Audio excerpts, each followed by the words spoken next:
ఇందులో ఏంటి Sevamitra, talking points on Sevamitra, role players, Nara Lokesh, IT grid, blue frog, modus of operandi, government of UIDAI, real time governance, software companies, ఇవన్నీ offence involved conspiracy to steal, misappropriation data, violation of guidelines of the Supreme Court in Aadhaar judgment, violation of privacy clause, plan of action, getting an FIR registered and seizure of stolen data, location of servers as to be traced, seizure of cell phone, email communication between Director of IT Grid, Blue Frog and the state government ministers and officials, disabled Sevamitra application, identify the Sevamitra top level organizers enrolled in the application, seek CBI investigation through court, expose the illegality to national media,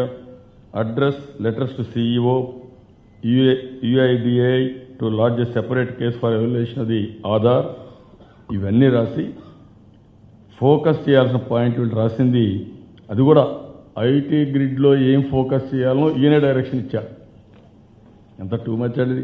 establish that it has the database of Aadhaar, election commissions data, colour photographs of the data, various benefits obtained by voters from government schemes, established that they created software to collect all these different sets of data, established location of servers from where Sevamitra application is being operated and seize the databases, immobilize the application if the legal acts in point number 1 and above are identified, established that there is preparation of a list of voters who have to be struck off from the rolls of the voters list, established that this list was being communicated from IT grids to someone in TDP office or the government, established that there was communication by call details, email, text,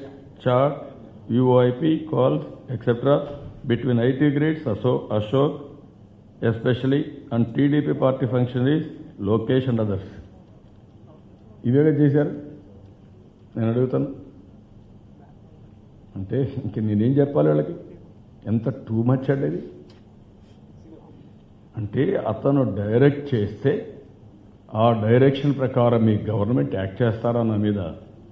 నా data దొంగిలించడానికి ఎవడిచ్చాడండి అధికారం? ఇది కుట్ర కాదా? చెప్పండి నాకు. ఇంత two మచ్గా చేసి ఇష్టానుసారంగా మీరు వెళ్ళి మీ ఇష్ట ప్రకారం ఇది ప్రజాస్వామ్యం అనుకున్నారా, డిక్టేటర్షిప్ అనుకున్నారా? ఎక్కడికి తీసుకుపోతుందని అడుగుతున్నా. నిన్న ఇవన్నీ చేసి మళ్ళా బీజేపీ ఆ రోజే మీరు చూశారు. ఇది ఒక పక్క జరిగితే టీఆర్ఎస్ నాయకులు గవర్నర్ దగ్గరికి వెళ్తారు, బీజేపీ నాయకులు వెళ్తారు. దాని వెనకాన్నే మళ్ళీ జగన్మోహన్ రెడ్డి వైసీపీ నాయకులు వెళ్తారు. అంటే కుట్రని ఎంత రక్తి కట్టిస్తున్నారంటే అంత రక్తి కట్టిస్తున్నారు. నిన్న బీజేపీ నాయకులు ఢిల్లీకి వెళ్తారు, సిబిఐ ఎంక్వైరీ వేయాలి. అంటే మీరందరూ కూడా ఒకే కోరస్ తీసుకున్నారు. ఏ విధంగా కోరస్ తీసుకున్నారో మీకు అర్థమవుతుంది. ఒక కాన్స్పిరసీ ప్రీ ప్లాన్డ్గా చేసి దాన్ని మెట్రికులస్గా ఎగ్జిక్యూట్ చేసి మళ్ళీ దాన్ని సిగ్గు కూడా లేకుండా డిఫెండ్ చేసుకుంటూ వేరే నేరం పెట్టి మళ్ళా ఎదురుదాడి చేసే పరిస్థితికి వచ్చారు. ఇంకొక పక్క నిన్న వీళ్ళు పోయేసి డేటా చెప్తారు, సిబిఐ ఎంక్వైరీ చేయాలి ఇవన్నీ అని. సాధికార మిత్ర ఏదో గవర్నమెంట్లో ఉంటే అది కూడా వాళ్ళు వాలంటరీగా పనిచేస్తే వాళ్ళ వల్ల ఏదో అయిపోతుంది, వాళ్ళందరినీ రద్దు చేయాలని వాళ్ళ మీద కంప్లైంట్ ఇస్తారు. పోలీసుల మీద డీజీ మీద కంప్లైంట్స్ ఇస్తారు. ఇంకొక పక్క మనం ఇచ్చే డబ్బులు ఏవైతే ఉన్నాయో అవన్నీ కూడా తెలంగాణ గవర్నమెంట్ ఇస్తే నువ్వు మాట్లాడవు, మీరిస్తే మీరు మాట్లాడరు. మేము ఈరోజు ప్రజలకు ఏదైనా కానీ కమిట్ అయ్యి ఎప్పటి నుంచో పోయే డబ్బులకి అడ్డం పడడానికి ఇదొక పెద్ద ఫ్రాడ్ కింద. There is a strong possibility that the bribes may be directly delivered to the bank accounts of voters on the eve of elections. We suspect that the information on banks' accounts has been leaked to the private companies working for the ruling TDP. In effect, bribe transfers ahead of elections. This high-tech direct bribe transfer can completely vitiate the election process and alter the poll dynamics. నువ్వు 2000 ఇస్తే లేదా, మీరు ఇస్తా ఉంటే లేదా, తెలంగాణలో ఇస్తే లేదా, నేను డైరెక్ట్గా డబ్బులు ఇవ్వాల, పార్టీ గవర్నమెంట్ ఇచ్చాం, రైట్ రాయల్గా బెనిఫిషరీస్ చేయాల్సిన డబ్బుని ఒక సిద్ధాంతపరంగా తెలుగుదేశం పార్టీ ఇచ్చాం. అది ఇస్తే తప్ప ప్రజలకు అడ్డపడతాను, ఎలక్షన్ మీద కంప్లైంట్ చేస్తారా మీరు? అంటే ఈ 2 పార్టీలు ఎట్టారని 3 పార్టీలు ఇప్పుడు కేసీఆర్ ఇక్కడ రాలేడు, 1000 కోట్లు పంపిస్తాడు. ఇప్పుడే చెప్తున్నారు 1000 కోట్లు వచ్చేసాయని. నువ్వు సంపాదించిన డబ్బులు పెట్టుబడి పెడుతున్నావు ఇక్కడ. దేనికి? నీకు ఒక సామంత రాజ్యం కావాలి.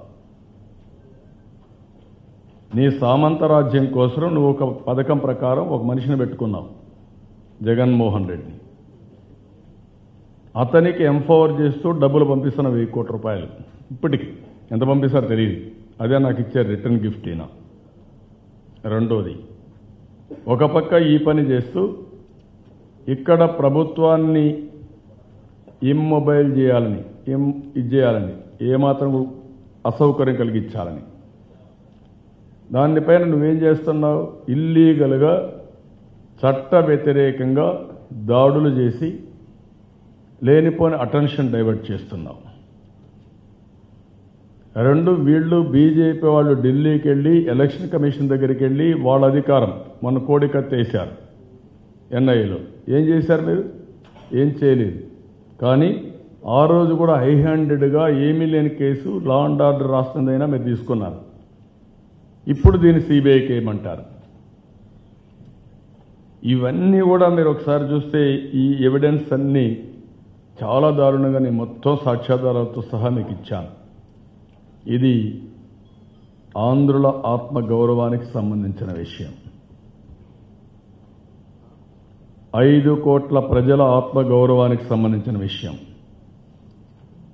నీ కేసుల కోసం, నీ ప్రయోజనాల కోసం నువ్వు ఈ వైఎస్ఆర్ కాంగ్రెస్ పార్టీ, కేసీఆర్, ఢిల్లీలో ఉండే మీ నాయకులంతా కుట్రలు బంతే కబద్దార్, జాగ్రత్తగా ఉండండి. మీ ఆటలు సాగనీయం. మీరు ఇవ్వాల్సిన ఆస్తులు మాకు ఇవ్వలేదు. 60 సంవత్సరాల కష్టార్జితం. నేను కూడా ఆ రోజు చాలా అన్ని విధాల ప్రయత్నం చేశాం. 60 సంవత్సరాల కష్టార్జితం నువ్వు ఇవ్వలేదు, మీ తెలంగాణ ప్రభుత్వం ఇవ్వదు.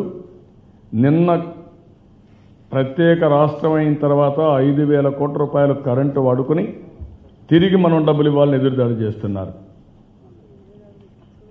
ఎంత దుర్మార్గమైన కార్యక్రమం మనం ఆలోచించాల్సిన అవసరం ఉంది.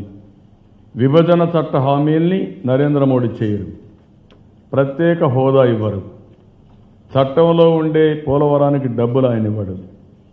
ఈయన ఇప్పుడు మాట్లాడుతున్నాడు, ఏదైతే పోలవరం గోదావరి అదే మరిగా పెన్నా నదుల అనుసంధానం కూడా వీలు కాదని కంప్లైంట్ పెట్టే పరిస్థితికి వచ్చాడు. పోలవరం ప్రాజెక్టే కాదనే పరిస్థితికి వచ్చాడు. వీరు కాళేశ్వరం కట్టచ్చు, వీళ్ళు లిఫ్ట్ ఇరిగేషన్ కట్టుకోవచ్చు. కానీ ఇక్కడ మాత్రం ఈ రాష్ట్రంలో ఇది జరగకూడదు. ఎవరు మీకు అధికారం ఇచ్చారని అడుగుతున్నాను. కేంద్ర ప్రభుత్వం ఏమాత్రం కూడా మాట్లాడరు. ఇంతవరకు చట్టంలో ఉండేటి ఏమి కూడా ఫైనలైజ్ చేయరు. ఇదివరకు గోదావరి ట్రిబ్యునల్ ఏమని చెప్పి పెట్టారు, కృష్ణా బోర్డు ఏమన్నారు, గోదావరి బోర్డు ఒకటి, కృష్ణా రివర్ బోర్డు ఒకటి, 2 బోర్డులు ఏమన్నారు. ఎందుకు వేయలేదు మీరు? ఎందుకు ఇవన్నీ చేస్తున్నారు? అందులో కూడా నేను రేపు ఎల్లుండి మీకు ఆ విషయాలు కూడా చెప్తాను, ఏ విధంగా వీళ్ళు చేస్తున్నారు అనేది. మర్యాదగా మనం వీలైనంత వరకు అమికబుల్గా సార్ట్అవుట్ చేయాలని ఆలోచిస్తే అది అలుసుగా తీసుకొని రాష్ట్రం పైన దాడి చేసే పరిస్థితికి వచ్చారు, రాష్ట్రాన్ని నిర్వీర్యం చేసే పరిస్థితికి వచ్చారు. ఈ విషయం మీరు గుర్తుపెట్టుకోవాల్సింది. వీళ్ళ ఆటలు సాగనీయం. తెలుగువారి ఆత్మ గౌరవానికి సంబంధించిన విషయం ఇది. 5 కోట్ల ఆంధ్రప్రదేశ్ ప్రజానికానికి సంబంధించిన విషయం. మీరంతా హైదరాబాద్లో కూర్చొని కుట్రలు కుతంత్రాలు చేస్తే మేము చేతులు మర్చుకొని కూర్చోవడానికి కూడా సిద్ధంగా లేను. నేను హెచ్చరిస్తున్నా, బీ కేర్ఫుల్. మీ ఇష్ట ప్రకారం మీరు చేయడానికి వీలు లేదు. దీనికి సమాధానం చెప్పాల్సిందిగా కుట్రదారులందరినీ కోరుతున్నాం. మీరు ఎలక్షన్ కమిషన్కి ఇచ్చిన మాట వాస్తవమా కాదా? అందులో పేజ్ నెంబర్ 28 మీరు స్కెచ్ యాక్షన్ ప్లాన్ ఏం చేయాలో రాసుకున్న మాట వాస్తవం కాదా? నెక్స్ట్ డే ఇవన్నీ తెలంగాణ గవర్నమెంట్కి ఇచ్చిన మాట వాస్తవమా కాదా? కంప్లైంట్ లేకుండా మా మీద వచ్చి మా ఆఫీస్కి వచ్చి అంటే మేము అవుట్ సోర్సింగ్ ఇచ్చిన ఆఫీస్కి వెళ్ళి Please subscribe Mirror TV. Thank you. And I request all of you to subscribe Mirror TV. Please subscribe to Mirror TV. Thank you. Please subscribe Mirror TV. Please subscribe Mirror channel. Please subscribe to Mirror TV.